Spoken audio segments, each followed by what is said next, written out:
Alright, welcome everybody to the weekend video update. I'm going to start with Eurodollar this week. As you all know, well, I hope you all know, I'll be heading away on holidays next week for the first time in a long time, and we'll be trying to update as often as I can. I may not be able to write the big long screeds that I do every night, but if the internet allows, I'll be able to update charts pretty regularly, and you'll be informed. Don't worry about that. Okay, let's get. It'll be an interesting little experiment anyway to see if I can do this on the road. So let's get into what happened this week. Another disappointment in Eurodollar, but that's life, full of disappointments. Whoever said it was fair. Whoever said it was easy was lying to you. Okay, let's see if I can expand on my thoughts here from last night's update. Okay, so Wave B is what I've been working on. I think the new Wave B here is probably the best interpretation. That has a target of about 122. Let's just move this guy out of the way. It's about a target of about 122, 122.50. That shows 123 there, but I think probably more accurately, maybe about 122. So the last week or two, we've been seeing these kind of these little spikes to the downside in a kind of an initial impulsive sell-off, which was proved wrong, obviously, yesterday with a spike high. We broke out again. Sorry, I passed the previous resistance. It was 119.10, I think. So in totality, I'll just show you what I'm thinking about here. 3 waves up in A, a very large 3 waves down in B, and either a 5-wave pattern in wave C or a 3-wave pattern. I'm going with a 3-wave pattern, and this will be like a complex expanded flat. So you could see like usually a wave C of an expanded flat, normal expanded flat, would be 5 waves, but this in particular doesn't count that way because of this little baby here. That move there is I cannot count that in 5 waves in any way whatsoever. It's some sort of real complex combination wave. It counts better as a 3-wave affair. So this whole wave A here,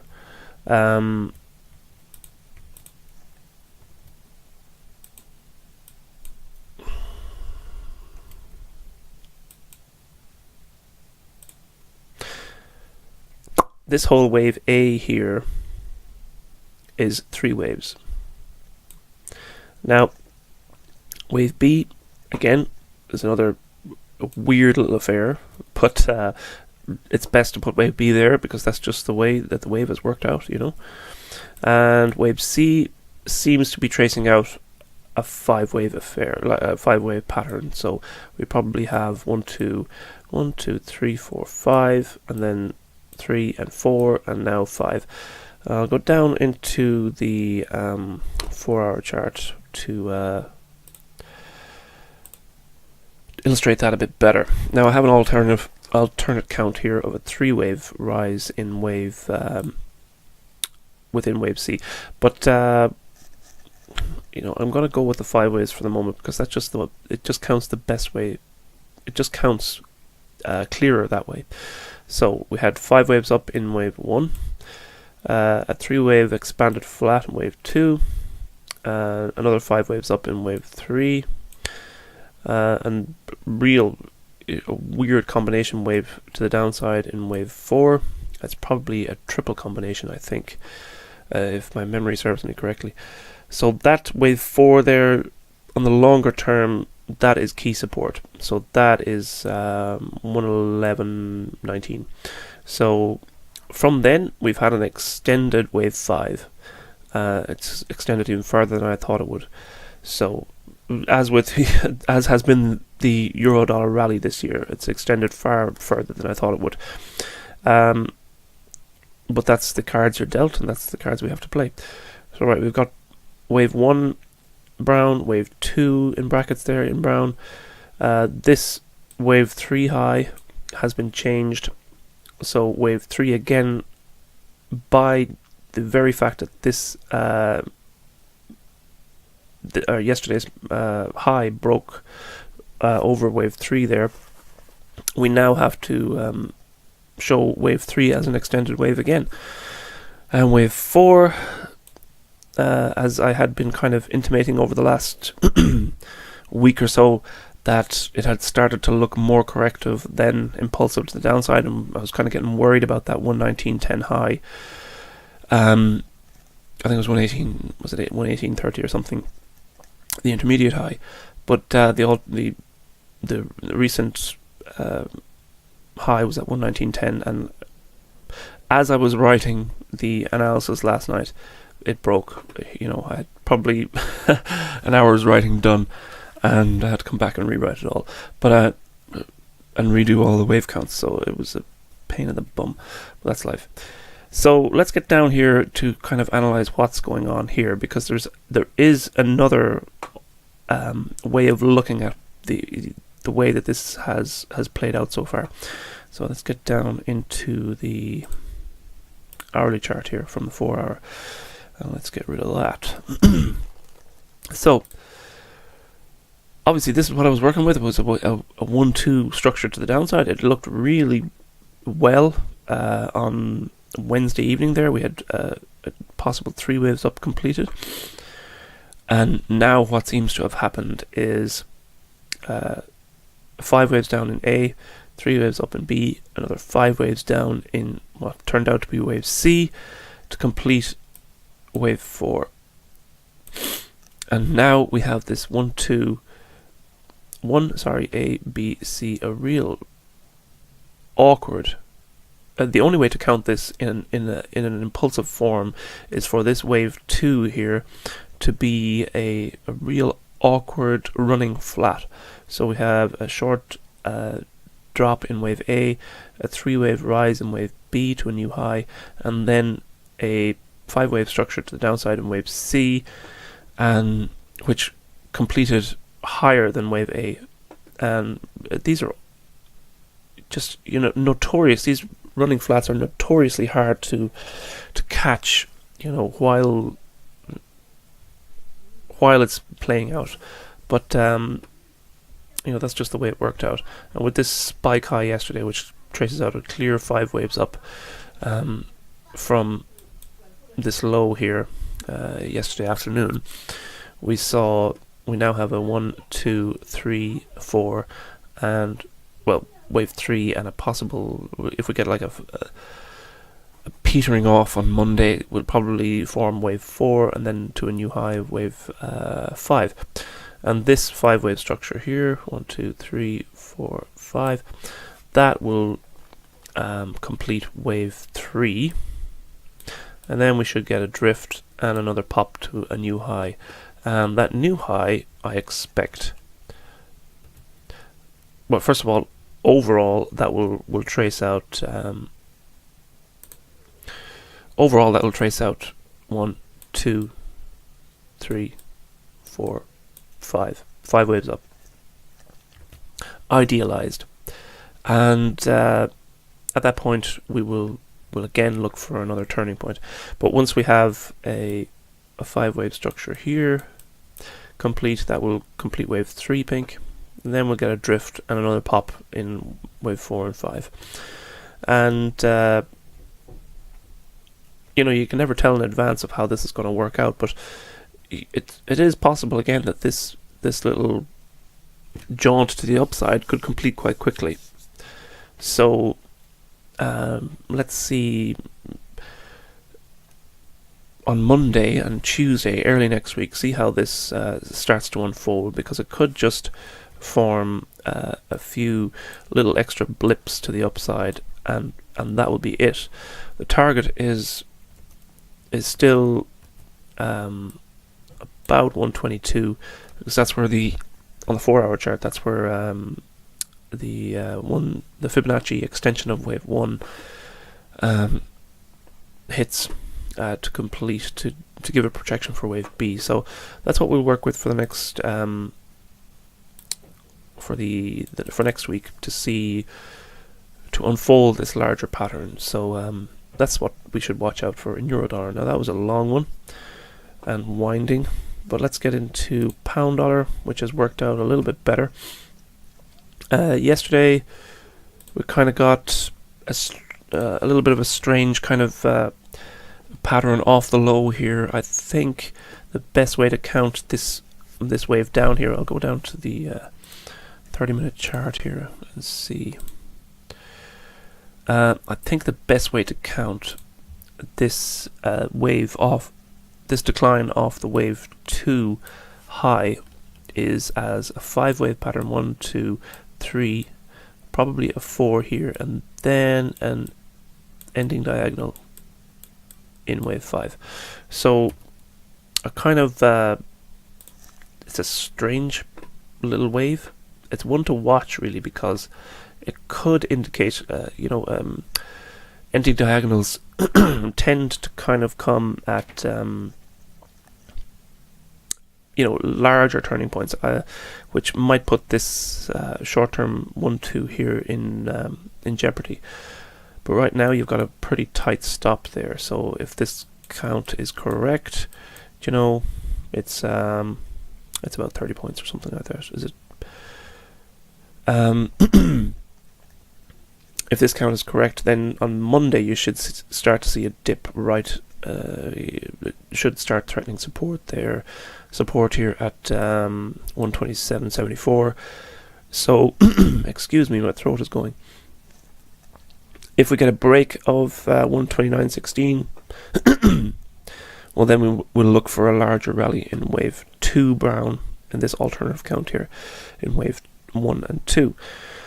So far what I'm working with is, 1 down, 2 up, 1 down, 2 up, and now 1, 2. So it's 3 degrees of trend to the downside. It should indicate, well, this particular count would indicate, a pretty rapid acceleration to the downside. If that doesn't occur, well, then we'll work with the larger wave count here. Okay, I think that's so for next week. Probably this tight band here is what you should be looking at. A break of the previous low here, 127.74, will kind of it'll add a lot of weight to the existing count here of 3 degrees of trend declining to the downside, and we should spill into wave 3 pink. Now we've got 1, 2, and then spill down into wave 3 pink, which should break support pretty quickly. Again, if we get a break of that tight resistance here, 129.16, well, then we'll probably favor the alternate count. So that should play out on Monday. That high is quite near there, 129.16. We finished at 128.77, so about 30 points in the difference there. If we get a blip higher, well, then this larger wave 2 is one to watch out for. I must be getting a cold. All right, so dollar yen. Dollar yen has been a thorn in my side over the last few weeks, but in saying that, I think this hard work will pay off. Right now, let me just go over what we're looking at. I can read this as a very definite 5-wave structure to the upside, and I have labeled it wave 1 grey. What we've been working on since that May high there is a 3-wave pattern, and we're quite close to invalidation here at 107.50, I think it is, or sorry, 108.14.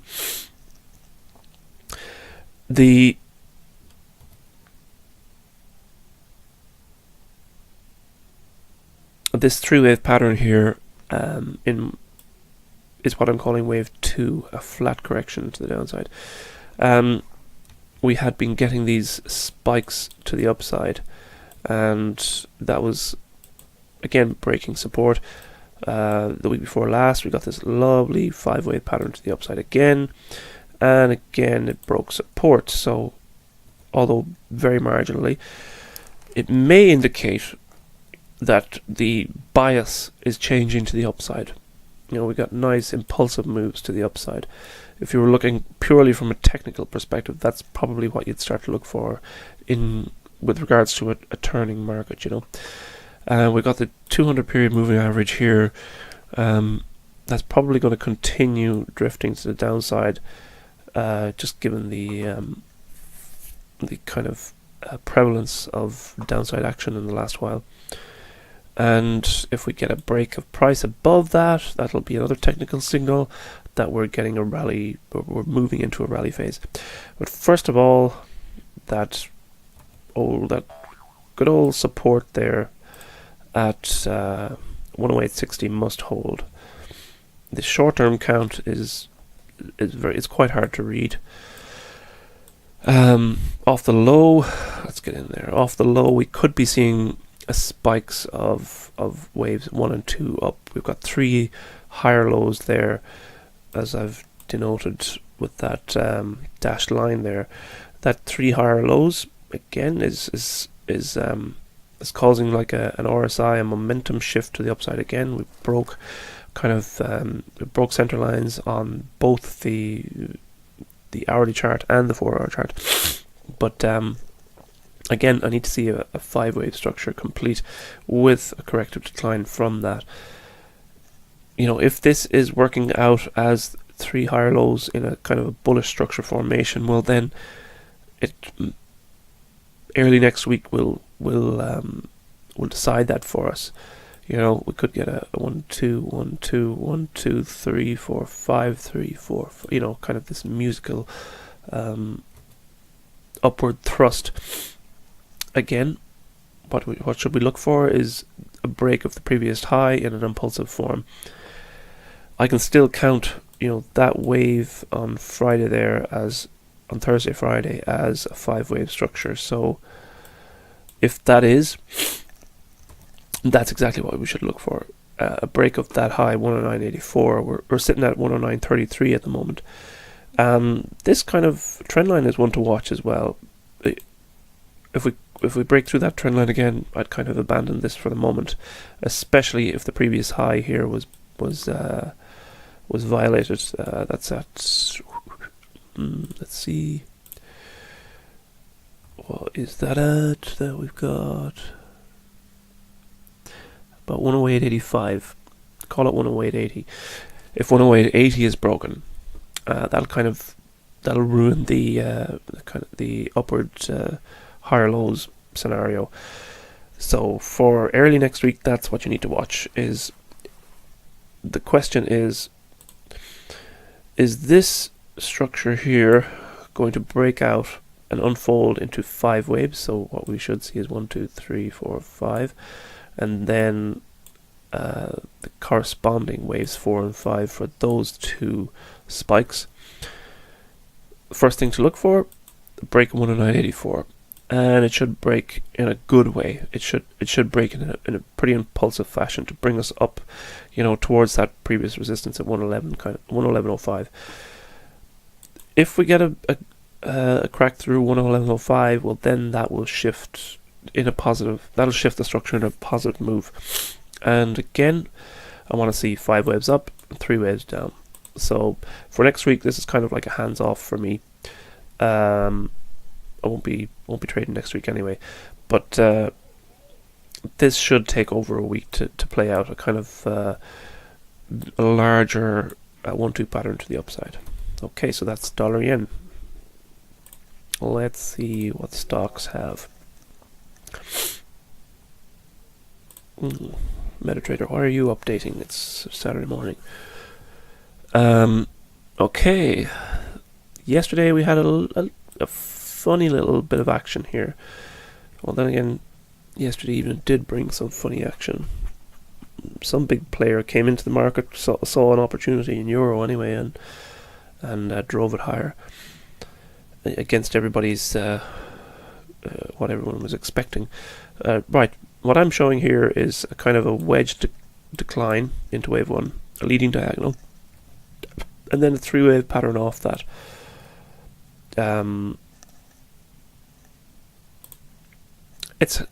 Again, it's too early to say whether that 3-wave will hold.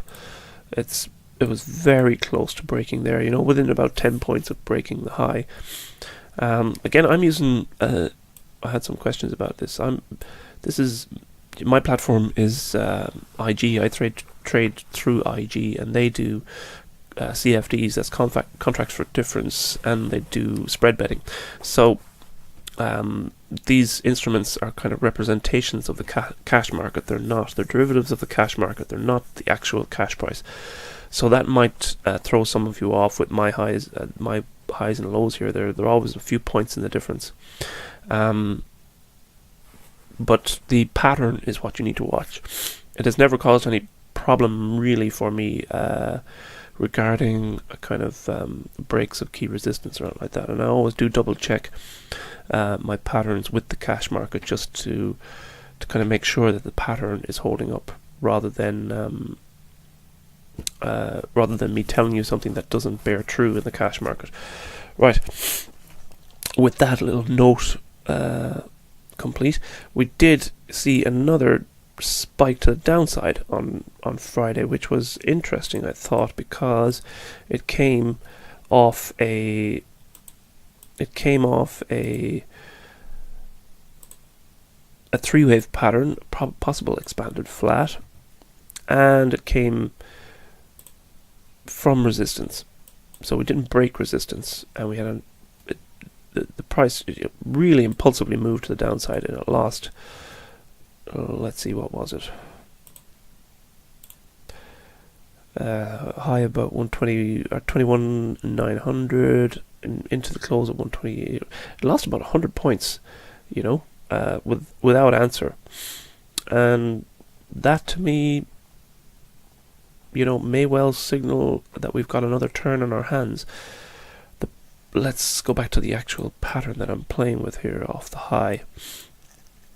Again, it hasn't developed into a full 5-wave structure to the downside. Again, we've got this unfolding 5, 3, 5, possible 3 here at the high of wave 2. Again, that can be read as a 3 waves decline, and I've shown that with the alternative count. There's no doubt in my mind that this is a topping market. We could be seeing the initial spikes to the downside as we spill off over into the new bear market, but again, it can be read as 3 waves down in another kind of head and shoulders pattern to the upside. We will see how that obviously plays out pretty soon. What breaks this wave count here is a break of 22,085.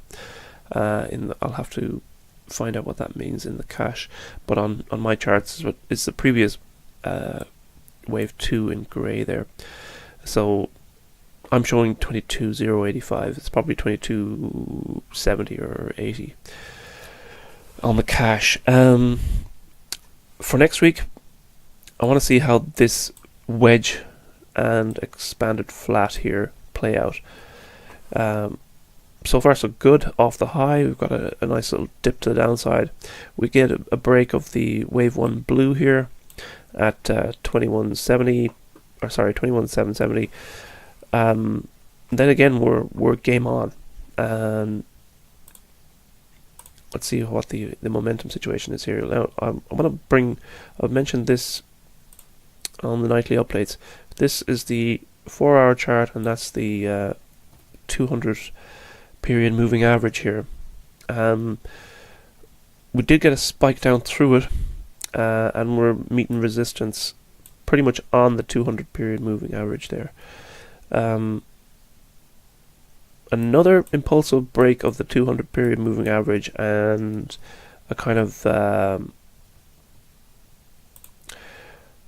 if that moving average starts becoming resistance rather than the support that it is now, well then that's kind of telling a larger story and a more significant story. because this is a kind of a time-honored long-term indicator, a solid break of and the use of the 200 as the switch of the 200 moving average as or from support to resistance. That speaks volumes about the kind of the internal tendency of the market to switch from a bullish pattern to a bearish pattern, or a bull market to a bear market. So that's one to watch, possibly next week. And like I said, another drop down through wave 1 here. If we start threatening the declining trend channel again, and especially if we break support there at 21,598 or wave 1 pink here, well then we're talking about that 200 day or 200 period moving average will become resistance to the market.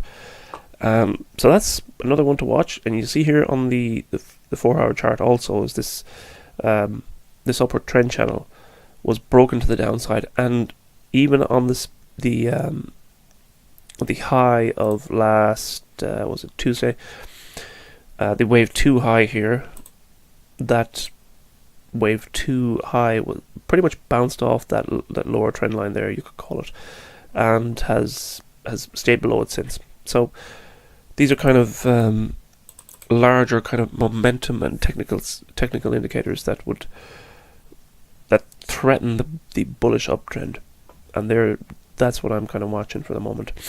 So far so good off the high. We had a nice pop off wave 4 here.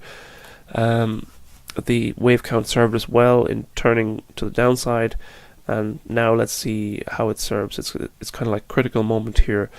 The acceleration to the downside simply pretty much has to begin pretty soon in order for this impulsive declines to unfold in a 5-wave pattern rather than just remaining a corrective pattern at the moment. Okay, so let's get into gold. If anybody, whoever is staying with me on this long tirade, you need to question what you're doing on Saturday.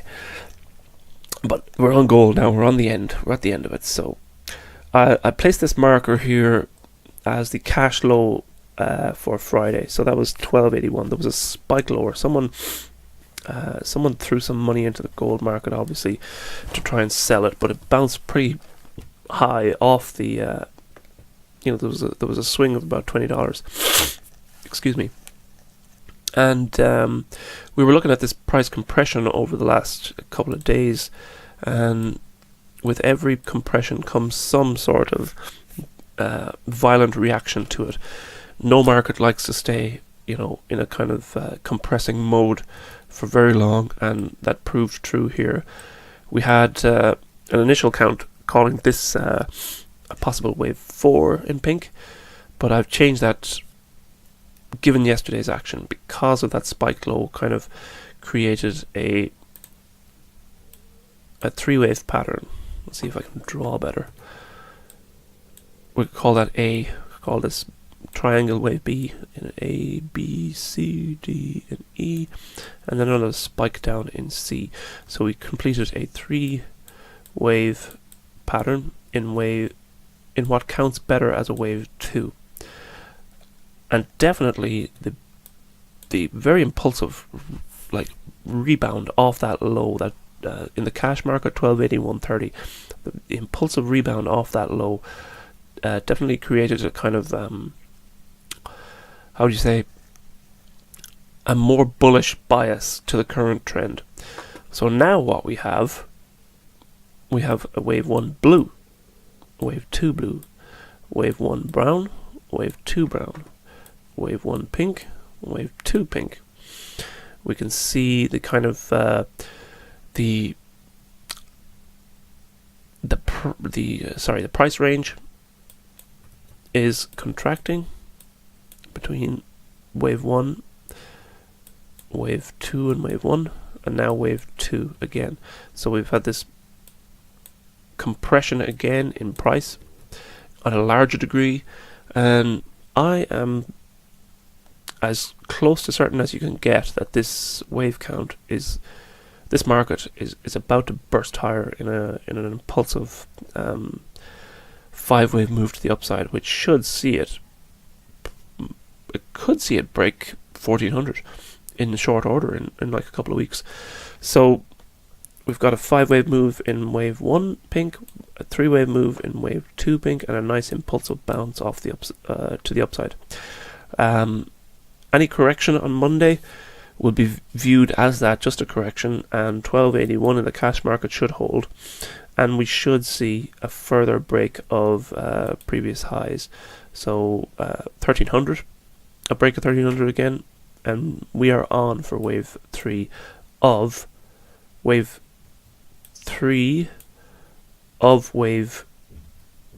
let's get down here for a second. Wave 3 of wave 3 of wave 3 blue. So we've got, again, this should be a third of a third of a third, which, given the kind of corrective nature over the last, say, 2 months, this third of a third of a third wave should carry quite, it should carry higher quickly. And I think we're on for a good rally here in gold. We've got 2 Fibonacci's pointing to the 1330 mark for a completion of wave 3. We have the Fibonacci extension of wave 1 pointing to 1332. We have the Fibonacci extension of wave 1 pink pointing to 1329. So we have a little cluster there of Fibonacci's that will give us an initial price target of about 1330, I think, for wave 3 pink. I think this could extend higher to complete wave 3 brown. We'll see over the next, definitely next week. Next week will be the kind of decider for this bullish pattern. You'll notice, I think, there's been some commentary on the rally in gold, but I think there's a lot of disbelief around still. Nobody wants to believe that the yellow metal is rising and that it could. There is a possibility that we break out to new all-time highs, and we could be topping $2,000 above the all-time high there of was it 2011. So for next week, again, watch the 1300 level. And that kind of brings us to the end of this weekend video. Right, like I said, I'll be off on a few days break next week, and I will update as often as I can. I may not be able to write the essays every night that I usually do, but I'll be trying to update the charts and keep you on top of the patterns as often as I can, as often as internet allows. So I'm wishing you a great weekend and a good week next week, and let's watch those waves. Have a good one.